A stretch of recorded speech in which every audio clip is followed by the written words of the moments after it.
అందరికీ నమస్కారం. అందాల లోగలికి స్వాగతం. ఈరోజు నేను మీకు వినిపించబోయే కథ అత్తమ్మ. రచించిన వారు ధనలక్ష్మి గారు. ఇక కథలోకి వెళ్తే, సుబ్బు మంచంపై అచేతనంగా చలనం లేని తన 62 భార్యను నిద్రలేపే ప్రయత్నం చేశాడు రాఘవయ్య. ఆమెలో చలనం లేదు. శరీరం కట్టిలా బిగుసుకుపోతోంది. చేతిని పట్టుకుని చూశాడు. నాడి ఆడలేదు. ఒళ్ళంతా చాలా చల్లగా అయిపోయింది. వేగంగా లేచి నిలబడడానికి ప్రయత్నించి కళ్ళు తిరిగి కిందకు పడబోయి మంచం పట్టుకుని కూలబడ్డాడు. ఒళ్ళంతా చెమటలు పడుతున్నాయి. తన ప్రాణం తనని విడిచిపోయిన అనుభూతి మనసుకు తెలుస్తోంది. నిదానంగా అడుగులో అడుగు వేసుకుంటూ దేవుడి పటం ముందు 2 చేతులతో నమస్కరించి తన భార్యను బతికించమని వేడుకుంటున్నాడు. కానీ అతని మనసు ఎందుకో కీడు శంకిస్తోంది. ఇక తన భార్య తిరిగి రాదని మనసు చెప్తోంది. ఆ దేవుణ్ణి వేడుకున్నా సరే పోయిన భార్య తిరిగి రాదని మనసు చెప్తోంది. వణుకుతున్న కాళ్ళు, గుండె దడ ఒకవైపు, అడుగులు తడబడుతున్నాయి.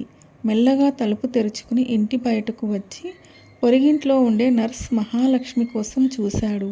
మెల్లగా అడుగులో అడుగేసుకుంటూ వస్తున్న రాఘవయ్యకు ఎదురు వెళ్ళి విషయం తెలుసుకున్న మహాలక్ష్మి మంచంపై అచేతనంగా పడి ఉన్న సుబ్బమ్మ గారి నాడిని పరీక్షించి ఆమె చనిపోయినట్టు చెప్పింది. రాఘవయ్య ఏది అయితే జరగకూడదు అనుకున్నాడో అదే జరిగింది. ఇన్నేళ్ల తన తోడు నీడ తనని నిర్దాక్షిణ్యంగా వదిలి వెళ్ళిపోయింది. మహాలక్ష్మి వీధిలో ఇరుగు పొరుగు ఇళ్లకు చెప్పి వచ్చింది. అదే ఊరిలో ఉండే బంధువులకు కబురు వెళ్ళింది. అదే ఊరిలో ఉంటున్న కూతురు సరోజకు ఫోన్ చేసి చెప్పాడు. అలాగే కొడుకు అరుణ్కు కూడా ఫోన్ చేసి విషయాన్ని చెప్పాడు. అత్తగారు మరణ వార్త విన్న కోడలు మాధవి ఒక్కసారిగా షాక్ తగిలినట్టు బాధలోకి వెళ్ళిపోయింది. అందరూ రావడం పూర్తి అవగానే అంత్యక్రియలు అయిపోయాయి. వచ్చిన బంధువులు అందరూ వెళ్ళిపోయారు. తర్వాత మాధవి కుటుంబం, సరోజ కుటుంబం మాత్రమే మిగిలారు. రాఘవయ్య గారికి దుఃఖం పొంగుకొచ్చింది. ఆ ఇంట్లో శ్మశాన వాతావరణం. మాధవి, సరోజ ఏదో పొడి మాటలు. మాధవి 2 పిల్లలు మాత్రం సరోజ 2 పిల్లలతో కలిసి ఏదో పిచ్చాపాటి మాట్లాడుకుంటున్నారు. కానీ అందరి మనసులో సుబ్బమ్మ గారి మరణం తాలూకు బాధ మాత్రం నిలవనీయడం లేదు. మాధవికి అరుణ్తో పెళ్ళైన మొదట్లోనే సుబ్బమ్మ గారితో తల్లి బిడ్డల బంధాన్ని ఏర్పరచుకుంది మాధవి. నిజానికి మాధవి తల్లి చిన్నప్పుడే తండ్రి నుండి విడిపోయి దూరంగా ఎక్కడో బతుకుతోంది. మాధవికి తల్లి ప్రేమ దొరకలేదు. కానీ పెళ్లి తర్వాత సుబ్బమ్మ గారు మాధవిని ఎంతో ప్రేమగా చూసుకుంది. మాధవి మనసులో అత్తాకోడళ్ళు అంటే సమస్యలు ఉంటాయేమో అనే అపోహను అతి త్వరగా పోగొట్టింది సుబ్బమ్మ గారు. ఇంట్లో పనులు చాలా వరకు సుబ్బమ్మ గారే చేసేవారు. మాధవికి చాలా తక్కువ పనులు చెప్పేవారు. మాధవి అత్తగారికి సాయం చేద్దామని వెళ్తే ఎంతసేపు కొత్త పెళ్లి కూతురు భర్తతో ఎక్కువ సమయం నవ్వుతూ సంతోషంగా గడపాలి, ఇంకా కొన్ని రోజులు పోయాక చేద్దువులే అంటూ సున్నితంగా పంపించేసేది. మాధవి పెళ్లి తర్వాత ఆలస్యంగా నిద్ర లేచేది. ఏనాడు భర్త కానీ అత్తమామలు కానీ మాధవిని బాధ పెట్టేట్టుగా మాటలు అనేవారు కాదు. మాధవి లేచేసరికి ఇంట్లో పనులు, వంట పనులు సుబ్బమ్మ గారే చేసేసేవారు. మాధవికి ఏ చిన్న అనారోగ్యం వచ్చినా చిన్నపిల్లల దగ్గరుండి మాధవి ఆరోగ్యం బాగుపడే వరకు ప్రేమగా చూసుకునేది సుబ్బమ్మ గారు. మాధవి గర్భవతి అయింది. సుబ్బమ్మ గారి ఇంట్లో ఒక ఆచారం ఉంది. కోడలు గర్భవతి అయినప్పటి నుంచి బిడ్డను ప్రసవించే వరకు కోడలు పుట్టింట్లోనే ఉండాలి. ఆచారం ప్రకారం పుట్టింటికి వెళ్ళాలంటే మాధవికి దిగులు పట్టుకుంది. దానికి 2 కారణాలు. మాధవికి తల్లి లేదు. తండ్రి ఉన్నా కూడా సుబ్బమ్మ గారి దగ్గర ఉన్నంతలా ఉండలేదు తను. అసలే బిడ్డ కడుపులో పడినప్పటి నుండి వాంతులు, వికారం. అసలేమీ సహించడం లేదు. ఇక్కడే అత్తగారింట్లో ఉంటే సుబ్బమ్మ గారు చక్కగా వండి పెడతారు. సమయానికి ఇంత తిని బాగా విశ్రాంతి తీసుకోవచ్చు. కానీ ఆచారం ప్రకారం వెళ్ళక తప్పలేదు. ప్రతి నెల సుబ్బమ్మ గారే మాధవిని చూడటానికి వెళ్ళేవారు. వెళ్ళినప్పుడు 1 వారం రోజుల పాటు మాధవి దగ్గరే ఉండి మాధవికి రుచికరంగా వండి పెట్టేది. సుబ్బమ్మ గారు ఇంట్లో ఉన్నన్ని రోజులు మాధవికి తల్లి లేని లోటు తెలిసేది కాదు. కాన్పు జరిగిన క్షణం నుంచి మాధవిని ఇంటికి తీసుకుని వచ్చాక మాధవిని తల్లి లేని బిడ్డ అని కంటికి రెప్పలా కాపాడుకుంది. సుబ్బమ్మ గారు పచ్చి బాలింత అని తినే భోజనం దగ్గర నుంచి ప్రతి విషయంలో ఎంతో శ్రద్ధగా చూసుకునేది.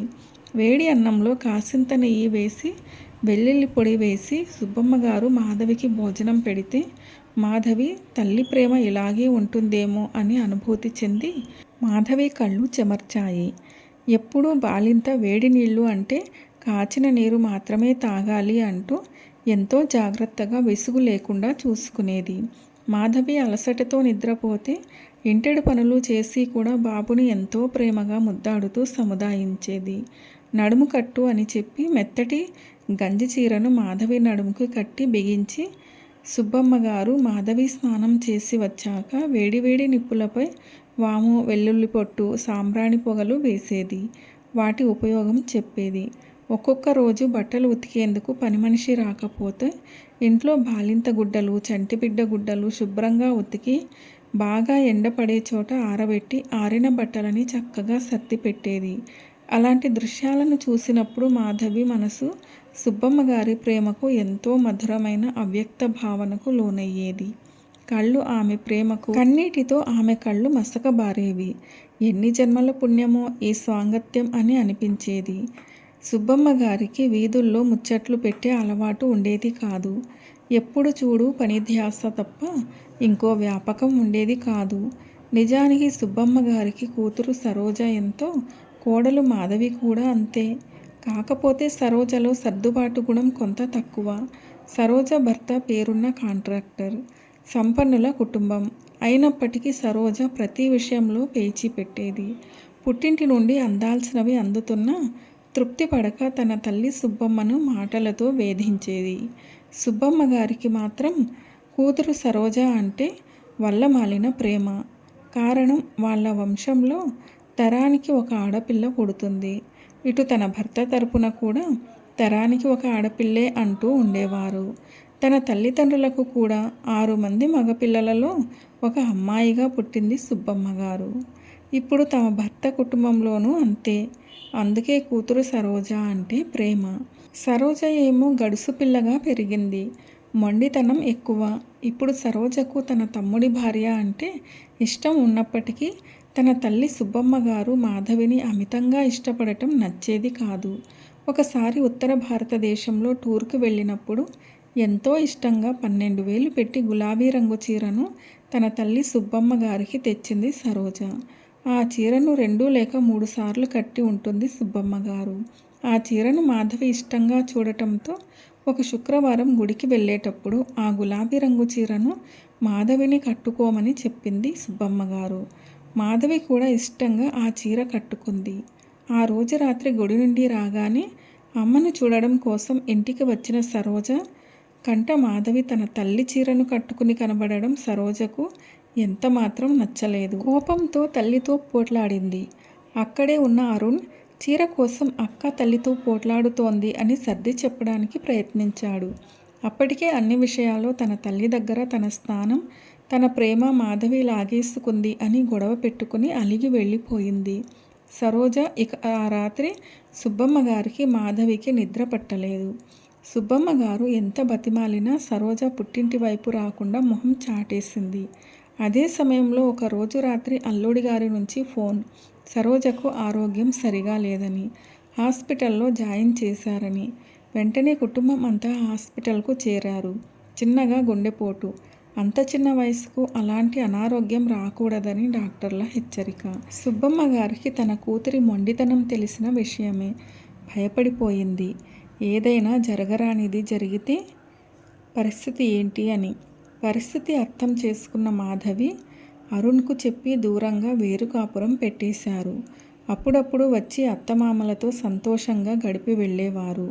మాధవి దూరంగా ఉంటున్న సుబ్బమ్మ ప్రాణం మాధవి కోసం కొట్టుమిట్టాడుతూ ఉండేది.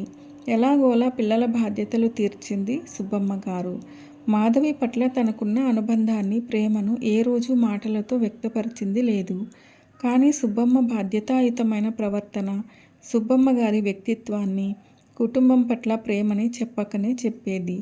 చూసే అందరికీ మాధవికి అత్తగారి పట్ల ప్రేమ లేదేమో అనిపిస్తున్నా మాధవి మనసుకు తెలుసు సుబ్బమ్మ గారు తనకు అత్త కాదు, అత్తగారిలా కనిపించే తల్లి హృదయం అని. చిన్నప్పుడే మాధవి తల్లి ప్రేమకు దూరమైన అసలైన తల్లి ప్రేమను అనుభవించింది మాత్రం సుబ్బమ్మ గారి దగ్గరే. మాధవి ఏదైనా పొరపాటున తప్పు చేసినా సుబ్బమ్మ గారి సున్నిత మందలింపు, ఆమె నుండి వచ్చే మెచ్చుకోలు మాధవిని పసిపిల్లలాగా మార్చే అనుభూతులు. మాధవి ఏదైనా విషయంలో అరుణ్తో పోట్లాడితే సుబ్బమ్మ గారు మాధవిని సమర్థించేది. అరుణ్కు మాధవి తల్లి లేని పిల్ల అని, మనమే సర్దుకుపోవాలి అని చెప్తూ ఉండేది. మాధవి పెళ్లి తర్వాతి జీవితంలో అత్త సుబ్బమ్మ గారి ప్రేమ, ఆప్యాయత తనను మానసికంగా ఒక పరిపూర్ణ స్త్రీగా, ప్రేమమయిగా మార్చింది.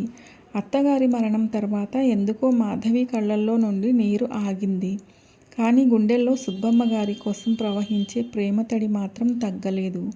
అత్తగారు ప్రేమపూరిత గుణాలను ఆచరణలో చూపిస్తూ మంచి తల్లిగా, భార్యగా తన జీవిత ప్రయాణాన్ని సాగించింది మాధవి.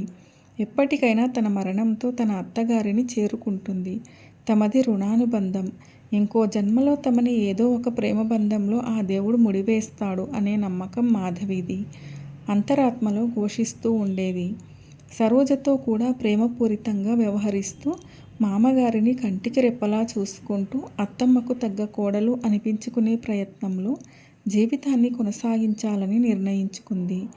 తల్లి మరణంతో సరోజలో కూడా కొద్దిగా మార్పు మొదలైంది. కుటుంబ ప్రేమలకు నిలయం సంతోషమే పరమావధి. ఒకరికొకరుగా సహాయ సహకారాలతో బాధ్యతగా ఉండడం ముఖ్యం. దౌర ధనలక్ష్మి గారు రచించిన అత్తమ్మ అనే కథ ఎలా అనిపించింది మీకు? నచ్చిందా? నచ్చినట్లయితే వీడియోను లైక్ చేయండి, మీ ప్రియమైన వారందరికీ షేర్ చేయండి. అలాగే మన ఛానల్ను సబ్స్క్రైబ్ చేసుకోవడం అస్సలు మర్చిపోవద్దు. వీడియోను చివరిదాకా చూసి కథను పూర్తిగా విన్నందుకు ధన్యవాదాలు. ఇలాంటి మరిన్ని మంచి కథల కోసం స్టే ట్యూన్. అందాల లోగిలి. See you all in another video. Till then keep smiling and be happy.